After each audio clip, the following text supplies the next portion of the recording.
பீகாரை சேர்ந்த 6.5 லட்சம் பேர் வந்து தமிழ்நாட்டில இருந்து வாக்காளராக போறாங்க.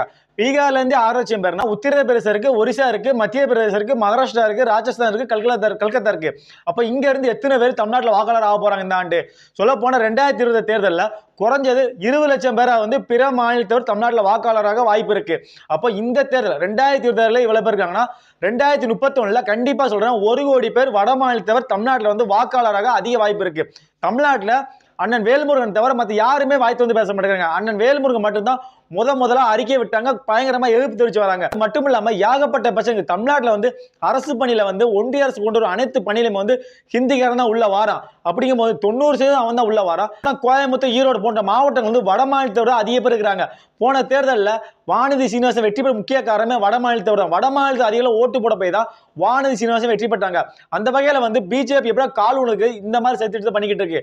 இதற்கு எதிர்ப்பு தெரிவிச்சு அண்ணன் வேல்முருகன் தலைமையில கண்டிப்பா மிகப்பெரிய அளவில் போராட்டம் நடக்க வாய்ப்பு இருக்கு. அதனால அண்ணன் வேல்முருகன் உறுதுணையா இருந்து இந்த போராட்டத்தை வெற்றி பெற வைக்கணும். நம்மளோட உரிமை நம்ம தான் நிலைநாட்டணும். நம்மளோட உரிமைக்கு நம்ம போராட வேண்டிய சூழ்நிலை இருக்கு.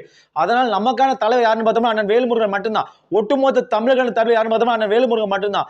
இதற்கு எதிர்ப்பு தெரிவிச்சு கண்டிப்பா அண்ணன் வேல்முருகன் தலைமையில வந்து நம்ம போராட வேண்டும். அண்ணன் வேல்முருகனுக்கு நம்ம வந்து உறுதுணையா இருக்க